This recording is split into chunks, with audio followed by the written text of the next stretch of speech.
there, see the Bay Bridge, all this life, ocean and mountains and city. It's quite beautiful. I always think about how it would be to be an inmate here on Alcatraz while it was a federal prison, and looking outside your window and seeing all this, you were probably thinking about escape at every single moment. I know I do, and I just work here. No, just kidding. No, it's great though. Beautiful views. There are plenty of opportune places to take advantage of those views. Great photo moments you can all get for your Instagrams. You have the Golden Gate in the background, all that good stuff. All the quintessential San Francisco stuff. But I'll start to go over what we have for you today. Once I get everybody off the boat, it looks like we got most of you off. So again, folks, on behalf of the National Park Service, welcome to Alcatraz Island. Welcome to your National Park site. Thank you for coming. Thank you for your support. That being said, it being a national park site, this land is under federal rules, regulations, laws. So keep that in mind, because if there are closed areas, do not encroach those. Again, you might be in California over there, you are federal legal over here, so what is legal over there might not be legal over here. Keep that in mind. Now, eating, drinking, and smoking. Again, only allowed down here at the dock, and there is a smoking area right around this corner. It is well marked off. That includes vaping, juuling, whatever the kids are doing nowadays. Do that over there for us, please. And again, federal laws apply. I don't need to say much more about that.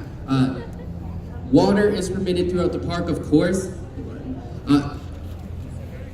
Oh, just a side note, by the way, if you have a blue sticker, if you could meet some representatives over there, if you have a blue sticker on you and you came out here today. But again, so folks, water is permitted throughout the island, of course, and there are water filling stations connected to the 2 bathrooms on the island. Only 2 bathrooms on the island, so keep that in mind. One of those is right behind you. It's that Taco Bell looking thing right there. This is not a Taco Bell, it is a bathroom. Right behind you, the other bathroom is on the top of the island, outside the cell house. Only 2 bathrooms on the island, so keep that in mind. Now, you will come to find it is a steep hike up to the top of the island to the cell house. So, if you have mobility needs, we have a tram that will be boarding to the right of me, right around this corner, and there's a station right there that will take you straight up to the top. Again, that is for folks with mobility needs. To leave here today, we have a, you are allowed to say however long you want. You just have to catch that last ferry at 6:30. Ferries leave from right where you got off. You're allowed to say however long you want. Just catch that last ferry at 6:30. And the schedule is right behind me. They leave every half hour, so keep that in mind. You are free to take a picture of it while I am done. Now, how to navigate this island, how to navigate your day. Again, we have maps and guides to the left of me. Just $1, we have those in several languages. Also a nice handy map right behind me that lists our programs we have today. So for programs today, we have representatives from USGS that are talking about some of the work that they do, how their technology works, how they survey the ecosystem of the bay, and their work testing the water quality here. They're the folks in green. They will love to talk to you and demonstrate how their technology works. Also at 3:05, we have a tour called Hidden Alcatraz that will be taking place right next to that lamppost, right where that sign is, and that will take you throughout the island. That'll take about 30 to 45 minutes. Also, we have a short video here for you as well in that theater there on the left. You might want to start your day there. It is a short 15-minute video produced by Discovery Channel going over the multi-layered history of Alcatraz. Start your day there, and then you want to head out and start your day. Go to the top of the island, follow the red signs. That will check the video out. You'll get your audio tours. Audio tours are in the cell house entrance. Follow the red signs that are leading there. No additional cost. We have those in several languages. The staff down there will find you yours that is corresponding.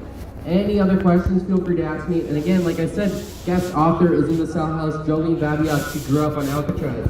Again, any other questions, feel free to ask me, and enjoy your day on Alcatraz.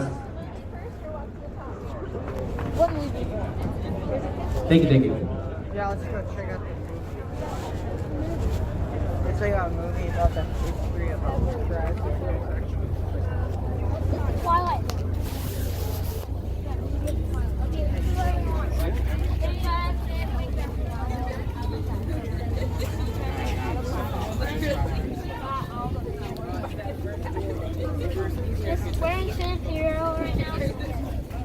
want to grab a nap? Okay, first staircase. So we're in San Fierro right now? No, it's San Francisco. I know, but I'm pretending to grab the bottle. Oh, We're in San Fierro. here's using the name from GTA. Yeah. San Fierro.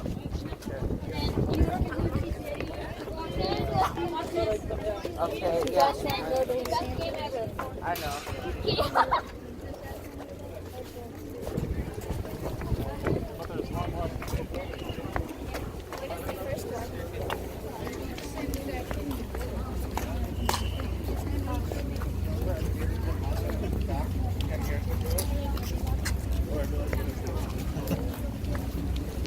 Does that go for you?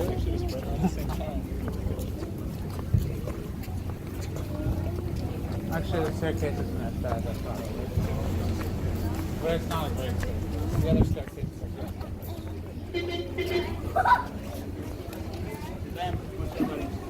Get out of the wall.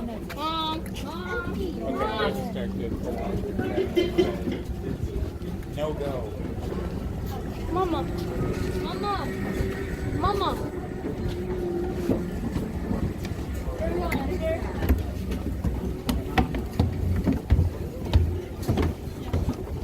I'm not banana. No, I'm a banana. Not banana.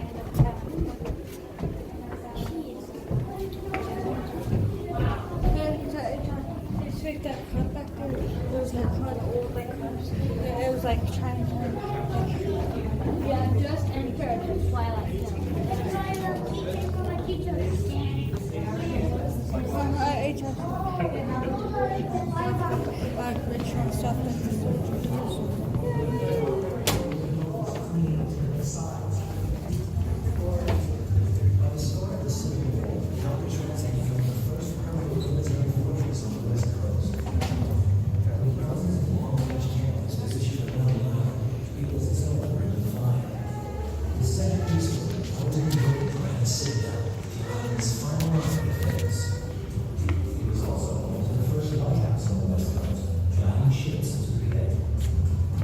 Fort Alcatraz was not only positioned to keep Confederates out, it was also the perfect place to keep prisoners in.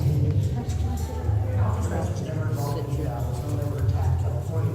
And after the Civil War, technology sort of left the island behind. At the turn of the century, there were only a handful of cannon, and there were several hundred prisoners. And in 1907, we just renamed the island from Fort Alcatraz to U.S. Army military prison Alcatraz Island. The prison population continued to swell, and work began on a prominent new cell house to replace the Citadel. Built by the prisoners themselves, when it was completed, it became the largest steel reinforced concrete building in the world. Today, remnants of the fortress remain.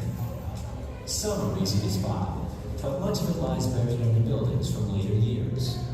People say Alcatraz is like a layer cake in history. This is probably our best example here on the left. You can see where the brickwork on the lower part of the building, this goes back to the American Civil War. Where the brick ends is where the war ended and where the money ran out. By the 1930s, the money did run out. Alcatraz became too costly for the War Department to maintain. But at the time, a new, more dangerous criminal had emerged. Prohibition, coupled with the Great Depression, triggered an unprecedented wave of violent crime. The gangster era was in full swing.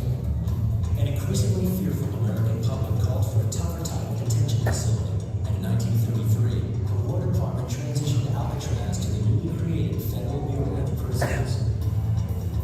State-of-the-art improvements transformed the cell house. With more than 300 single-man cells, remote-controlled door mechanisms, tool-proof steel bars, and bulletproof glass, multiple guard towers and barbed wire fences, the U.S. Penitentiary Alcatraz became the most feared federal prison in America.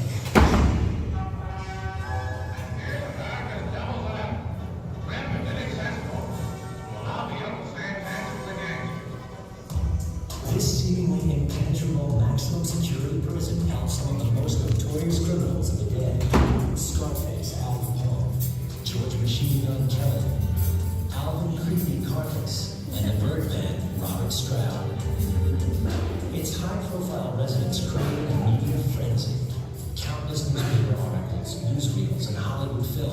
gave the rock a near mythic status.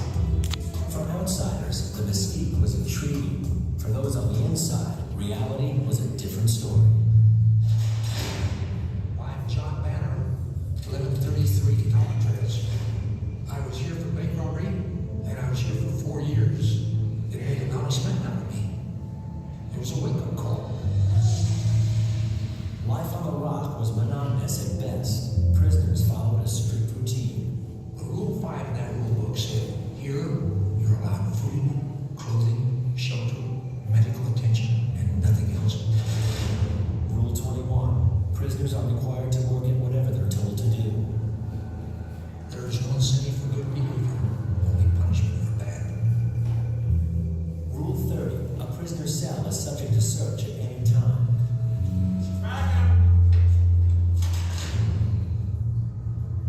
You were in a cell by yourself, just coasting with your own thoughts, and if you looked up at 2 of the walls and the barred gate up front, it would seem like they would move. You could actually think, I mean, that sucker moved on me. You get to where you was losing it yourself. It was a cold, damp, and tedious place. And for prisoners who didn't adhere to the rules, life took a turn for the worse. As most people realize, it's very difficult being an inmate on Alcatraz in the general population, but it's much more difficult being confined in D block here. This is where we kept the inmates who gave us a lot of troubles, who attacked officers. I've seen inmates confined in these holes here as much as 14 days. Contact with the outside world was all but severed, but it dangled painfully just out of reach. The city shimmered in the distance, its sounds echoed across the bay. There was punishment. Seeing the city so close, and yet so far away. Every day I thought I'd escape out here, but I knew I could not swim that bay. Most people believed that no one could escape Alcatraz and survive. If you managed to break out, the frigid water and deadly currents would surely do you in. But that didn't stop prisoners from trying. May 1946. In what became known as the Battle of Alcatraz, riots erupted during an escape attempt, leaving 3 convicts and 2 correctional officers dead. And June 1962, the most legendary escape of all. The scroll proves mightier than the bars as the present-day escape-proof Alcatraz prison. 3 bank robbers serving long terms scratched their way through grills covering an air vent, climbed a drainage pipe, and disappeared from the forbidding rock in San Francisco Bay. Over the years, 36 men tried to break free in 14 separate attempts, but in the end, no one is known to have succeeded. Inmates weren't the only ones who called Alcatraz home. Around 70 employees and their families lived on the island full-time. Alcatraz was like a small town, and for children, a surprisingly idyllic place to grow up. I came here when I was 7. My father was an administrator here, and he spent 1 year as the associate warden. We lived in 64 building right off the dock, and then in 1962 we lived in the duplex on the eastern side of the island with a magnificent view of San Francisco. It was fabulous to live here. I mean, it was kind of a novelty because here we were in the shadow of a major, world-famous maximum security prison. We hardly saw any prisoners. We took a boat to school every day, and that was certainly a part of the fun of it. And when we left the city at the end of our school day and came back to Alcatraz, we were coming back to a really quiet island with no traffic, and the prisoners were already in the cell house, so it was actually, quite pleasant here. There were so many kids on the parade ground that, we didn't really even think about the prison. The penitentiary eventually closed in 1963 due to wear and tear and budget cuts. For the moment, the rock was quiet. But on the mainland, things were heating up. The 1960s, the age of peace, love, war, and protest. The United States became a hotbed of political activism, and the climate was ripe for a group of American Indians to make a political statement. For years, government policy relocated American Indians, forcing them off of their tribal lands, onto reservations, and into mainstream society. Alcatraz would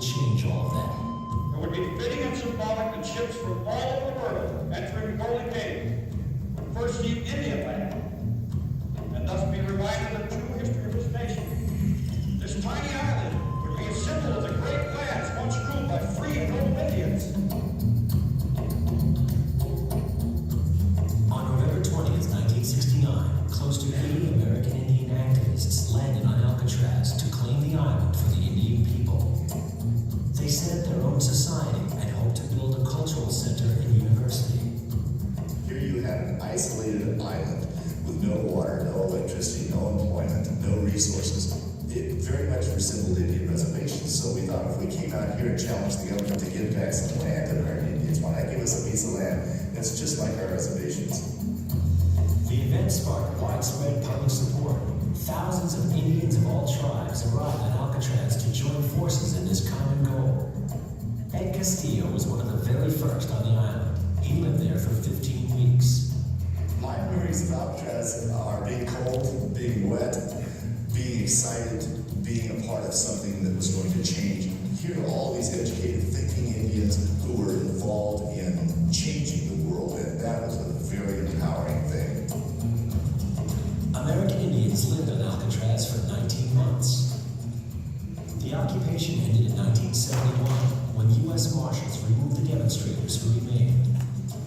While the island never became Indian land, the government ultimately changed its policy and started returning tribal lands to American Indians. I think we were naive in some ways, but in the long run, I think it's reshaped Indian history, and it put us on the map, and that was important for our future. You know, quiet people who don't cause trouble never make history. Today, signs of the occupation are still visible, reminding visitors of this catalyst for change. The event refocused attention on the island, and in 1972, it was designated a national park site.